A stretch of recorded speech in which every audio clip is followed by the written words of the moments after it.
Bharatiya Janata party के राष्ट्रीय संगठन महामंत्री बीएल संतोष ने लखनऊ दौरे के पहले दिन ही प्रदेश नेतृत्व व सरकार के कामों की समीक्षा की।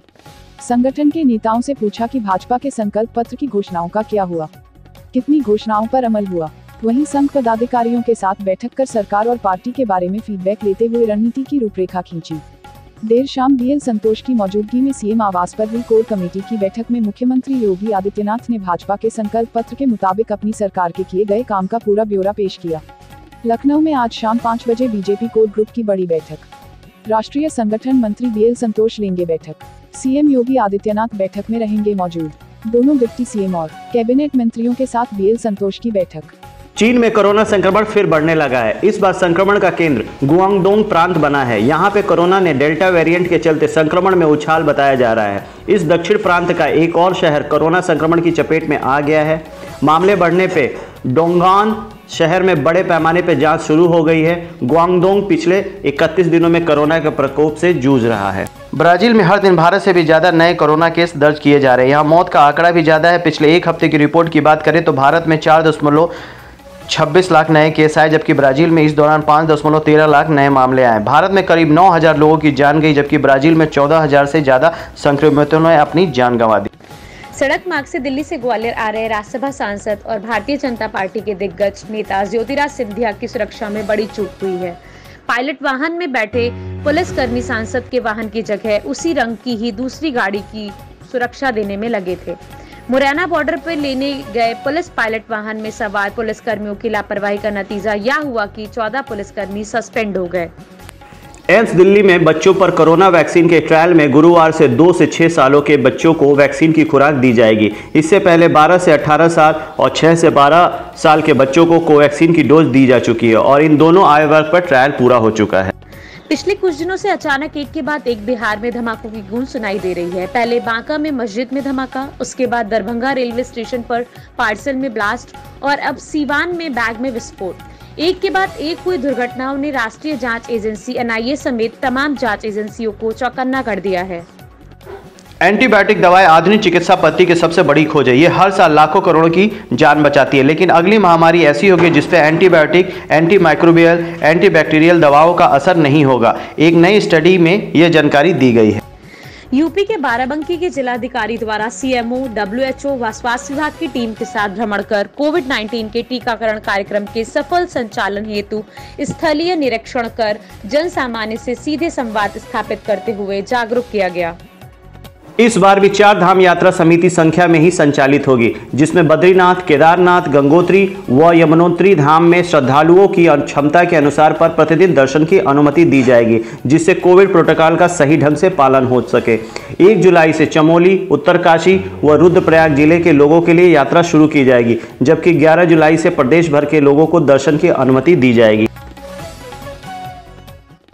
हैदराबाद स्थित कंपनी भारत बायोटेक ने अपनी कोविड-19 वैक्सीन कोवैक्सीन की फेज 3 क्लिनिकल ट्रायल का डेटा सरकार को सौंप दिया है। तीसरे चरण का डेटा सामने आने के बाद कोरोना वायरस के खिलाफ वैक्सीन की प्रभावी क्षमता का पता चलेगा। दिल्ली पुलिस की क्राइम ब्रांच ने ईरानी गैंग के सरगना कासिम जाफरी उर्फ जुजू को गिरफ्तार करने का दावा किया है। क्राइम ब्रांच के अफसरों ने बताया कि अभियुक्त करीब 915 ग्राम सोना लूटकर फरार हो गया था, जिसके 3 साथी अभी भी फरार बताए जा रहे हैं। लेकिन कासिम की गिरफ्तारी के बाद भी दिल्ली पुलिस लाखों रुपए के लगभग 1 किलो सोना फिलहाल बरामद नहीं कर सकी है। राष्ट्रीय कांग्रेस पार्टी एनएसपी के अध्यक्ष शरद पवार एक बड़ी पहल के तहत आज से विपक्षी एकता के लिए कदम उठाना शुरू कर रहे हैं। पहले दौर में पवार आज शाम नई दिल्ली स्थित अपने आवास पर कुछ राजनीतिक दलों के नेताओं और विभिन्न क्षेत्रों के अन्य प्रमुख विशेषज्ञों से मुलाकात करेंगे। इससे पहले शरद पवार ने चुनावी रणनीतिकार प्रशांत किशोर से 10 दिनों में दूसरी बार मुलाकात की। चर्चा यह है कि किशोर पवार की मुलाकात अगले आम चुनावों के मद्देनजर और समान विचारधारा वाली पार्टियों को एकजुट करने के उद्देश्य से बड़ी योजना का हिस्सा हो सकती है। हालांकि विपक्षी दलों की बैठक का एजेंडा स्पष्ट नहीं है, लेकिन यह जम्मू कश्मीर पर प्रधानमंत्री की बैठक की पृष्ठभूमि में है। 15 विपक्षी दलों को निमंत्रण दिया गया है। लखनऊ कोर्ट ने आईपीएस मणिलाल पाटीदार को भगोड़ा घोषित कर दिया। विवेचक ने पाटीदार के खिलाफ कुर्की की मांग की अर्जी दी है। महोबा के कर्कश कारोबारी इंद्रकांत त्रिपाठी को आत्महत्या के लिए उकसाने का आरोप।